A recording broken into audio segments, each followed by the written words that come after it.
If you want to connect printer to your Samsung Galaxy Z Flip 8, you just want to open the settings on your phone, then go to connections, and then here we want to choose more connection settings.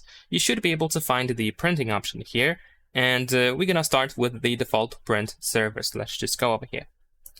Once you open the default print service, your phone will start looking for printers. So if your printer is enabled, then you might be, if it's powered on, then you might be able to find it in here on this list. However, in some cases, you need to download additional plugins or additional services.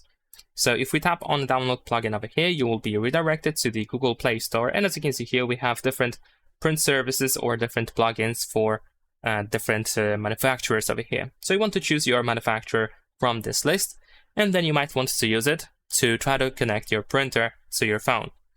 However, in some other cases, you will need to get a very specific app for your printer. Unfortunately, I cannot really tell you what app you need to get for your printer because every printer has a different app essentially. So what you want to do is you want to probably check the user manual of your printer, and I'm pretty sure over there you should be able to find that information about the app that is required to be used to be able to connect your printer to your phone. And then you should be able to find that app most likely in the Play Store, and hopefully for free. So that's pretty much it. Leave a like and subscribe.